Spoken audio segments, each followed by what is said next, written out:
I didn't recognize him at first. That was the first punch in the gut. Clean, quiet, sharp.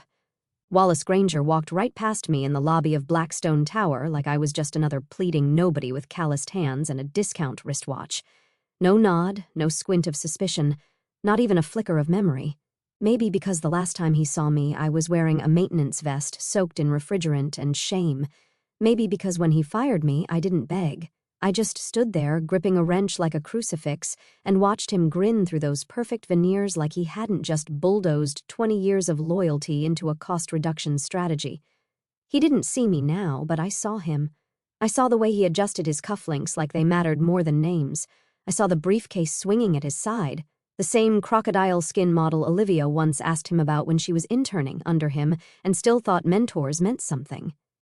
She came home that day shaking, not crying because Olivia doesn't cry. She said, "He made me take notes on a meeting I wasn't allowed to speak in." Then he patted my head, called me decorative initiative. She said it like she was spitting poison from her mouth. "He told everyone I was just there because of you." That same night, she disconnected every social media account, took down her coding portfolio, and canceled her lease.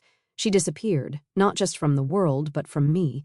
I had no idea where she went. She didn't even leave a note, and now, out of nowhere, I'd received a manila envelope slipped under my apartment door.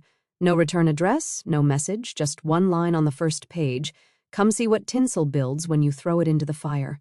Beneath it was an executive clearance badge for Obsidian Ventures. I didn't sleep that night. I just sat in the dark kitchen with the badge in my hand, the hum of the refrigerator buzzing like distant applause. My daughter was alive. Not just alive, but moving. But why reach out now? Why here? At exactly 8:59 in the morning, the elevator doors parted like a curtain, and there she was. Olivia, hair tied back in a jet-black knot, blazer cut so sharp it could wound. She didn't smile, didn't cry.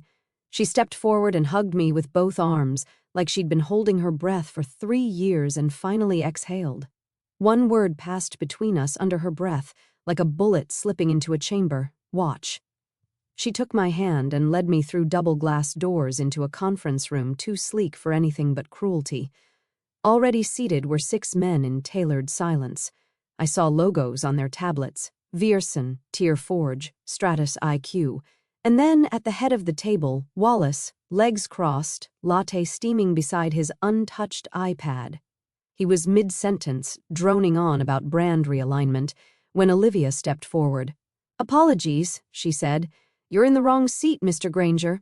He blinked, then laughed like a man who's never been corrected by anyone not wearing heels. "And who are you to tell me that?" Olivia placed a single black folder on the table, opened it, and turned it toward him. Just 3 words on the first page, bold and precise, final acquisition notice. Wallace's lips stopped mid-smirk. "What the hell is this?" "The end of your reign," Olivia said, her voice so calm it echoed. He laughed again, but it sounded like glass. "You're bluffing." I stepped forward. "She's not," I said, "and I'm not just her father." Wallace's eyes darted to me, finally registering. I saw it hit him. I watched the blood drain like water from a burst pipe. "You," he said. "With her?" I smiled. "No," I said. "She runs the company. I'm just here to enjoy the view." And that's when the boardroom doors locked behind us. What Olivia said next, that's what really detonated the room. But we'll get there. Wallace leaned back in his chair like he still owned gravity, like the nameplate in front of him hadn't just become decorative. His jaw worked like he was chewing a rusty nail, but his voice stayed smug. A brand of corporate arrogance that believes a good smirk can still win wars. "This is some stunt," he said, gesturing at the folder with a flick of his fingers like it might be contagious. "You think hostile takeovers work just because you show up with a new suit and a pretty face?" Olivia didn't flinch. "Check the date on that document," she said, her tone clipped and lethal. "It's not a stunt, Wallace. It's your stunt folding in on itself.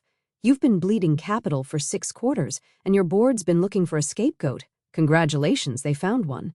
He reached for the folder, flipping pages with the energy of a man still bargaining with delusion. His eyes scanned, then squinted. A pause. His finger stopped on a number. "You bought controlling shares through a shell firm." "2," Olivia said, just to make it poetic. One of the men seated to Wallace's left cleared his throat. The CFO, a sunken man who looked like he slept on spreadsheets and coffee grounds, spoke up. "It's real, Wallace. We verified it last week. She holds 58% voting authority as of this morning." Silence dropped like a hammer. I didn't look at Wallace. I watched the others. One board member slowly closed his laptop. Another, Danish if memory served, turned his chair just slightly toward Olivia, not out of deference, but out of survival instinct. Wallace reached for his latte. His hand shook. "This is ridiculous," he muttered. "You don't even have experience. You're a child playing with capital markets." "This company needs what it hasn't had in years," Olivia snapped. "Vision, accountability, and fewer sexual harassment lawsuits buried under NDAs." That one landed. You could feel the air shift, like someone had cracked a window in a sealed room. The lawyer in the corner winced. Wallace's face went a shade paler. Olivia walked around the table now, slow, deliberate, manicured fingers trailing along the high-gloss surface. "You remember what you said to me 3 years ago?" she asked. "I do, word for word." Wallace didn't answer. "You said, 'You're not here to think, you're here to observe. Pretty girls with opinions make clients uncomfortable.'" She stopped behind him. "Guess what makes shareholders really uncomfortable, Wallace?" He turned, glaring up at her. She leaned down, her voice like a blade drawn behind velvet. "Unsecured personal loans. Your mistress. Funded from a corporate travel account." The room froze. Wallace's face dropped, slow and sour, like milk curdling in real time. The CFO closed his eyes. 2 phones buzzed. One man stood and walked to the window without a word. "Funny thing," Olivia continued, straightening up. "Interns have ears. Some even have USB recorders." Wallace stood, chest puffed like a dying rooster. "You think this is over?" he barked. "I built this company from nothing." "Built it on the backs of people you never bothered to remember," I interrupted, stepping forward. "Like the man who kept your servers from frying while you were in Monaco, or the intern who brought you coffee while writing her own code at night to fix your broken CRM. "You're not better than me," Wallace shouted, red-faced. "You're nothing without me. I'm everything because of you," Olivia said, deadly calm. "You lit the fire. I just learned how to forge steel." And then her phone buzzed. She glanced down, nodded. "To our guests," she said, turning to the board, "a more detailed audit will be distributed within the hour. Until then, Mr. Granger's access to all systems and accounts has been suspended." Security stepped into the room without a word. Wallace's hands flew up. "You can't do this! You're bluffing. You're still just some intern." She didn't answer. She didn't need to. Instead, she turned to me. "Dad, do you want to do the honors?" I walked over to Wallace, looked him in the eyes for the first time since he made me pack my toolbox in silence. Then I slid a small black box from my coat pocket and handed it to security. Inside was Wallace's keycard, now deactivated, his name badge, and a note, returned to sender. Unfit for leadership. Security placed a gentle hand on his arm, and Wallace Granger, the man who mocked my daughter's potential and erased my name with a stroke of a pen, was led out of his own empire by 2 guards in polished shoes and tight expressions. But what came next? That's where things started getting interesting. They escorted him out like he was contagious. Wallace didn't go quietly, of course. His voice echoed down the corridor even after the doors closed, spitting legal threats and legacy tantrums like a busted sprinkler system. But no one moved, no one followed. The moment the lock clicked behind him, the air in that boardroom changed, like someone had drained the poison from the room, and now everyone was afraid to breathe it back in. Olivia didn't look at anyone. She just walked to the head of the table, the seat Wallace had tried to defend with nothing but ego, and sat down. She adjusted her blazer, crossed one leg over the other, and rested her hands calmly on the glass surface, like she'd been rehearsing this moment in her mind every night for years. "I'll make this short," she said, glancing around the table. "We're not salvaging Wallace's vision. We're erasing it." No one argued. She tapped her tablet, and the monitor behind her lit up. Q1 strategy restructure. But my attention wasn't on the screen. It was on the man across the table from me. Bradley Cole, head of product development, who prided himself on staying out of drama, the type who wears Patagonia vests over dress shirts and calls himself data-driven. His eyes told a different story, nervous, darting, like he knew something was about to slip loose. And sure enough, Olivia turned toward him. "Brad," she said, polite but flat. Would you like to tell the board why your division spent $6.2 million on consulting fees last quarter without a single documented deliverable? His mouth opened, then closed. Those were Wallace's directives. He wanted agility. No, he wanted silence, Olivia cut in. You gave it to him in bulk. I've already frozen the transfer accounts. Our forensic audit begins Monday. If you're clean, you'll stay. If not, she looked at security still standing by the door, you'll leave the same way he did. I saw it then, the shudder of a crumbling castle. One by one, the boardroom's good soldiers began to realize their general had been a fraud, and the girl they'd once ignored now held the ledger and the matches. Brad gulped and sat back. His fingers trembled as they tapped something under the table, probably messaging legal, probably too late. Olivia continued. This company, she said, was built on ideas. My ideas, in fact. You might remember a platform proposal 3 years ago, an AI-driven, scalable, modular system. Danish frowned. Wallace said it was too ambitious. It was, she replied. Too ambitious for him. Then she tapped again. The screen behind her changed, Cyrus prototype, live demo, beta clients confirmed. You could hear the click of jaws snapping shut around the room. I built it myself. Nights, weekends, after your meetings, she said. After I was dismissed, after Wallace told me to stop playing CEO. And then, calmly, I stopped playing. I felt my throat tighten, not because I was proud, though God I was, but because I realized something darker. This wasn't just revenge. This was resurrection. It wasn't burning Wallace's legacy for sport. She was raising something else in its place, something leaner, smarter, less polite, and more dangerous. The board began murmuring now, some impressed, some terrified, some both, but no one doubted who ran the room anymore. Any objections? She asked. Silence. Good. She turned to me then, just for a second, just enough for that crack to show in her armor, a flicker of the girl who used to fall asleep on schematics with a crayon in her hand. I gave her a nod. We didn't need words, she understood. But the real twist hadn't even walked through the door yet because Wallace wasn't working alone. The door opened without a knock. Everyone turned, first out of reflex, then in something closer to dread. In walked Avery Keene, silk tie, salt and pepper hair, like an oil painting of confidence. CEO of Stratus IQ, one of Vierson's oldest partners, also known, at least in the gossipy corners of the industry, as Wallace's shadow. Wherever Wallace schemed, Avery supplied the legal pads and champagne, old money, old tricks, old loyalties. His smile hit the room like static. Well, he said, eyes settling on Olivia, looks like someone graduated from pouring coffee. Olivia's hand tightened slightly on the tablet, but she didn't blink. Funny, she replied. You still sound like a man who thinks mergers are foreplay. That drew a few coughs and not-so-hidden smirks from the board. Avery's smile twitched, like someone had stepped on his designer loafers. He moved toward the table like he owned it, like she wasn't the one holding the reins. I assume you think today was a win, he said, his tone dripping with patient condescension. But see, here's the thing, Olivia. We don't just exist in your little portfolio bubble. We're integrated, cross-streamed. You don't just buy us, you buy liabilities. And some of those liabilities are very sticky. Olivia stood calm and poised. I'm aware of the liabilities, she said. In fact, I invited them. She tapped her tablet again. The screen behind her lit up, Stratus IQ, fraudulent licensing agreements, internal review findings, confidential. Avery's face lost its gloss in half a heartbeat. You thought Wallace could bury those fake software bundles in joint development contracts, she said. But your billing scheme left a trail. See, interns don't just fetch coffee anymore. Some of them write scripts. I bit back a laugh. Avery looked like he'd swallowed a cold coin.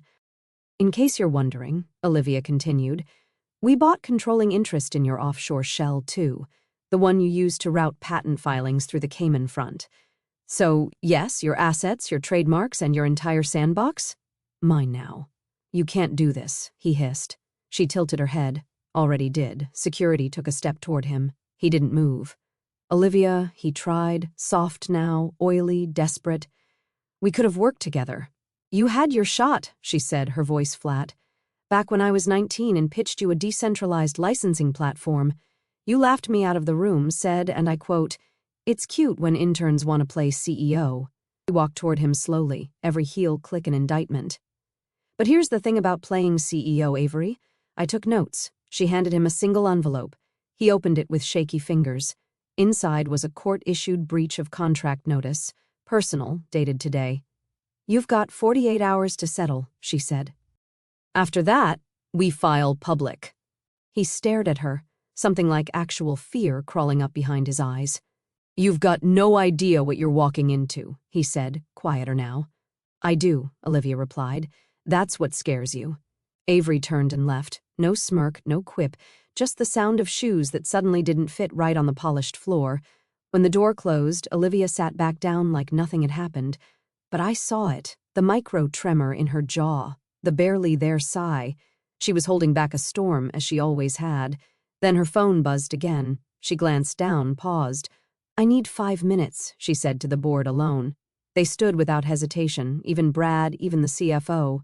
When the room cleared, I looked at her, really looked. "What is it?" She turned the screen to face me.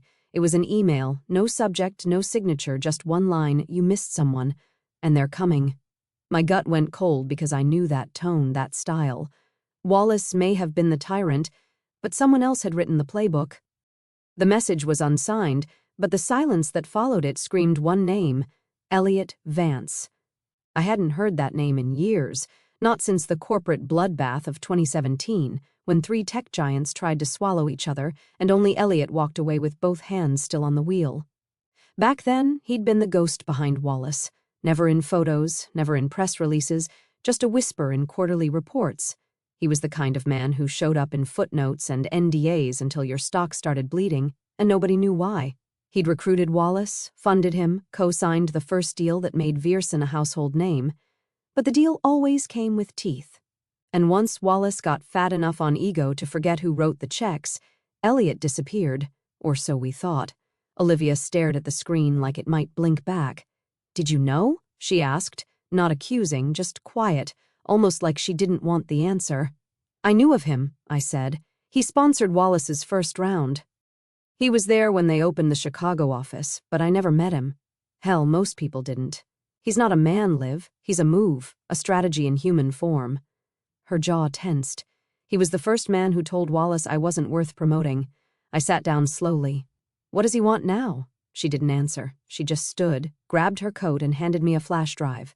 "If anything happens," she said, "you get this to Lauren Timons at the Post. She's clean. She's been sitting on documents I couldn't publish without crossing the line." She tapped the drive. "This finishes it. You're not going to cross it now?" I asked. She paused, eyes flicking toward the conference room window, where the skyline sliced through the sky like a lie held together by steel. "I'm going to burn the line." We exited to the elevator and descended in silence. The building groaned like it was trying to hold its breath. Olivia's phone buzzed again. She ignored it. When the doors opened into the marble lobby, the world outside had changed. A black Maybach was already waiting at the curb. Not Wallace's kind of luxury, but real money, the kind that doesn't glitter, the kind that absorbs light. And standing beside it, coat folded over his arm like he was about to dine with royalty, was Elliot Vance. He looked normal. That was the most terrifying thing.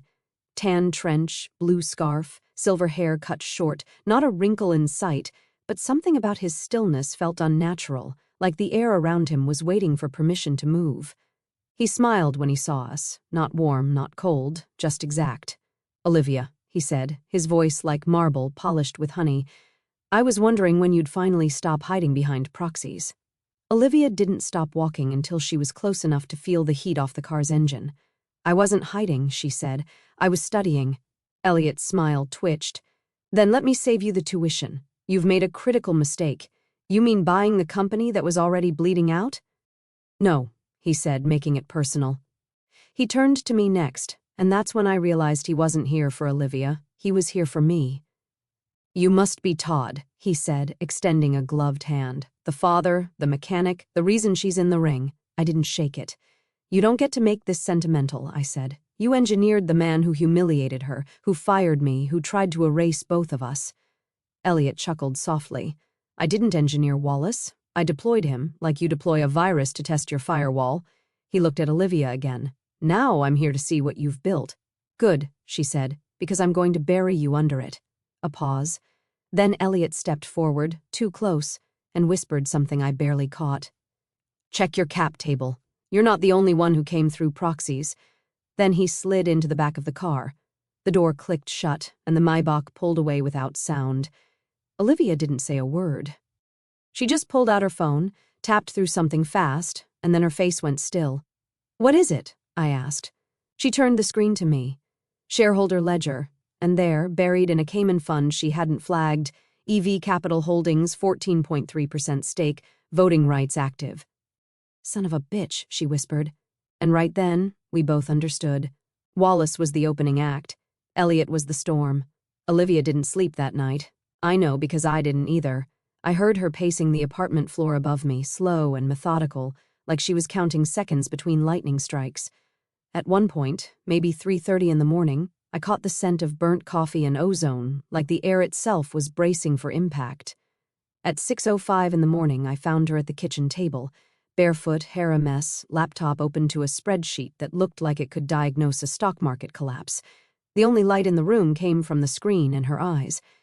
"He's been inside from the start," she said, not looking up. Even before Wallace was disposable, Elliot's been watching, buying influence in bits, placing board plants, whispering into funds we thought were clean. She flicked her finger, and another list appeared. Anonymous investors linked by bank transfers and IP addresses, like a constellation of ghosts orbiting a black hole. He owns one of the VC firms that backed me through a double-blind Cayman pipeline, which means, she stabbed the screen, he helped build Obsidian from the beginning. "You're saying your company was never fully yours?" She cut in. "He fed capital into me like a gardener, feeding poison into the roots. Let me grow, let me get strong enough to think I was independent, then waited to choose, Wallace or me. Burn one, keep the other." I sat down slowly. "You think he's picking now?" She turned the laptop so I could see the latest SEC filing, timestamped 2 hours ago, request for emergency board vote, CEO review and retention filed by EV Capital Holdings. "Votes in 24 hours, she said. "He's coming for my seat." That's when the door buzzed. Not a knock, not a gentle ping, but a buzz like someone leaned on it. She stood, didn't flinch. We opened it together. It wasn't Elliot. It was Bridget Chen, her old friend from Stanford, former co-founder, the one who bailed 2 years ago under amicable terms. But everyone knew it wasn't friendly. Last I'd heard, she'd moved to Singapore, started a fintech company, ghosted every mutual connection. Now here she was, standing in our hallway in an oversized coat and dead eyes. "Hello, Liv," she said. "He sent me." I stepped in front of Olivia instinctively. Bridget raised her hands. "I'm not here to fight. I'm here to warn you." Olivia narrowed her eyes.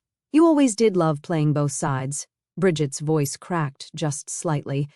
"I tried to warn you about Wallace, about the Cayman accounts. You didn't want to hear it. You leaked my code to him," Olivia said, cold. "You sold me out. I tried to protect you from him, but you made it impossible." Olivia didn't blink. "You got scared, so you ran." Bridget nodded. "Yeah, I ran. But I came back because Elliot's not just replacing you. He's planning to dismantle Obsidian entirely. A beat. Sell the tech to Stratus IQ, gut the rest, frame the collapse on you. He already has the PR firm lined up and a whistleblower narrative pre-written. He even floated a rumor about executive burnout, a private clinic in Sweden. It's already in draft form." I saw Olivia's fingers tighten around her phone like she was trying not to crush it. "He's erasing you before you can respond," Bridget said. "That's what he does." Silence. Then Olivia said, "So why tell me?" Bridget exhaled. "Because I didn't build that first prototype with Wallace. I built it with you, and maybe I don't get to call myself your friend anymore, but I'm still not ready to watch a man like Elliot destroy something that started with kitchen coffee and whiteboards." Olivia stared at her for a long time. "Then, finally, then help me stop him." Bridget blinked. "How?" And that's when Olivia looked at me. "Dad," she said, "remember that emergency kill switch script I wrote back when we thought Wallace would sell Osiris?" "Yeah," I said slowly. "The one you swore you'd never use?" She nodded. I lied. And right then, a plan started forming, one that didn't just fight Elliot, but would expose him. But pulling it off? We had less than 18 hours, and we'd need to break every rule she'd ever followed to survive. By 9 in the morning, we were no longer playing defense. We were rigging the fuse. Bridget had brought more than warnings. She brought keys, access codes, old architecture maps Olivia thought had been erased when Bridget walked out. Turns out she'd archived everything. Call it guilt, call it insurance. Either way, we now had a skeleton key to Obsidian's entire infrastructure. The plan was simple and suicidal. At exactly 3 in the afternoon, just as Elliot's emergency board meeting would kick off on the 42nd floor, Olivia would trigger a full platform freeze on Osiris, the AI engine she'd spent 5 years building, the one already demoed to Fortune 500 companies and hailed as the next frontier in predictive infrastructure. It would go dead. To the outside world, it would look like a catastrophic failure, total collapse. Investors would panic. Elliot would assume she cracked under pressure. The media would bite the burnout narrative. He'd move in, offer to rescue the company, scoop up the shattered assets for pennies. But he'd be walking into a trap because every line of Osiris code had a watermark, and that watermark led to a signature, not Olivia's, but his. The very first commit, dated years back, had been pushed from a server linked to one of Elliot's phantom firms. He hadn't just funded her, he'd seeded the original model, quietly, illegally, with tech he'd acquired in a shady acquisition 3 companies ago and never disclosed. Stolen property. And that gave Olivia leverage. Not just to keep her seat, but to end Elliot Vance. At 1:45 in the afternoon, we arrived at the Obsidian building. Security was already heavier than usual. Elliot's people probably hired silence in tailored suits. We took the service elevator, fewer cameras. Bridget keyed us into the subfloor server room. I hadn't been down there since the early days. I'd helped install the first backup generators and wired up the HVAC system myself. It smelled the same, metal, ozone, warm silicon.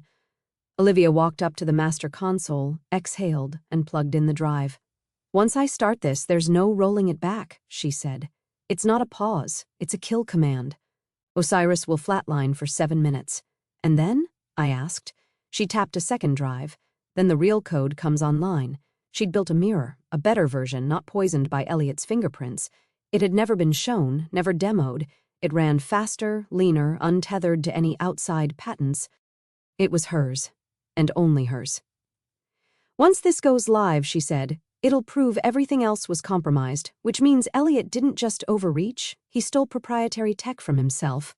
Bridget raised an eyebrow. "That's poetic?" Olivia smiled, tight. Then she clicked execute. The hum of the servers shifted. Somewhere above us, lights would flicker. Dashboards would go blank. Panic would start to ripple through Elliot's meeting just as he began his speech. 7 minutes, that's all we had. At minute 4, my phone buzzed. "Unknown number, no caller ID." I answered. A voice, calm, hollow. "Walk away, Todd." I didn't say a word. "You're proud, I get it, she's brilliant. But this doesn't end the way you think it does. It was Elliot." "You've already lost," I said. He chuckled. "I don't lose. I pivot. If you think she's the first prodigy I've made, you're not just naive, you're obsolete." I hung up. Olivia looked at me. "Him?" I nodded. "Then we go faster," she said. At 6 minutes and 52 seconds left on the clock, Olivia launched the mirror. At 6 minutes and 59 seconds, she sent an anonymous tip with proof of Elliot's hidden commits to every major tech journalist west of the Mississippi. At 7 minutes and 1 second, Osiris came back online, faster, cleaner, unchained. And at 7 minutes and 3 seconds, security pounded on the server room door. Too late, it was done. But the final blow was still waiting upstairs in the boardroom, where Elliot Vance was about to find out what happens when the intern you dismissed rewrites the damn operating system. The boardroom was chaos. By the time we stepped off the elevator, half the members were on their phones. One was shouting into a Bluetooth headset, and Elliot stood at the end of the table like a man watching his own reflection crack. The big screen behind him still showed the Osiris failure warning, frozen mid-glitch, the last ghost of the system he thought he controlled. And then, without warning, it vanished. Replaced by a new logo, Osiris Redux. Underneath, a line of code scrolled across the screen in stark white font. "Integrity can't be outsourced." Elliot turned slowly, eyes landing on Olivia as if he was seeing her for the first time, realizing too late that the child he'd once dismissed had grown teeth. "What did you do?" he said, low, shaking. Olivia walked to the table, laid her phone down, and tapped the screen. It projected the SEC filing, the Git commit logs, and the ownership data, all pointing to Elliot's ghost accounts, all irrefutable. "I showed them what you are," she said. "And what am I exactly?" he asked, voice dripping with contempt. "A thief," she said, "a manipulator." And soon, a headline. Phones vibrated around the table, emails coming in, journalists' screenshots, live coverage already trending on tech blogs, shadow founder caught in intellectual property trap. Hashtags spawned like wildfire, hashtag Vance collapse, hashtag Obsidian burnback, hashtag not your intern. Elliot lunged, nodding at me. "You?" he snarled. "This was you. You filled her head with this righteous nonsense. You built her into this." I didn't move. I just looked him dead in the eyes. "She built herself," I said. "All I did was teach her how to hold a wrench." Security stepped in before Elliot got too close. He was still hurling threats when they pulled him from the room. "This isn't over, you'll see. The market's a wheel, and I am the axle." The board didn't respond. They didn't even stand. One by one, they turned back to their screens, already reviewing Olivia's files, already shifting loyalties in real time. By the time the door shut, Elliot Vance had been erased like the typo he'd always been. Olivia stood in the center of the room, alone, glowing with exhaustion and firelight. "You okay?" I asked. She nodded once, just once. Then, from the back of the room, a voice spoke. It was Danish, the oldest board member, quiet, observant, the kind who only spoke when the tide was ready to turn. He stood, walked forward, and offered a hand. "Miss Greer," he said, "you have the room." She shook it, firm, direct, no smile. She turned to me. "You ready to go?" she asked. "Where?" I said. She looked toward the windows where the skyline bled gold over the edge of the city like a fresh page. "To buy something," she said. "Like what?" She smiled now, small, wicked, whatever the hell he wanted next. That night, over dinner in a quiet rooftop bar, the news broke in full. Elliot Vance removed from 3 boards. Stratus IQ share prices plummet. Lawsuits pending. And in the corner of the screen, a small Chiron, former intern, now runs billion-dollar AI firm. Her father, fired by the old regime, seen at her side. I raised my glass. Olivia clinked it without looking up from her screen. "You ever think," I said, "that this all started because Wallace didn't like how you poured coffee?" She grinned. "No. It started when he forgot to learn my name." She took a sip, leaned back, and watched the lights of her city blink like servers coming online. And somewhere across town, in a quiet office stripped of nameplates and legacy, Elliot Vance realized he hadn't just lost a company. He'd created his replacement.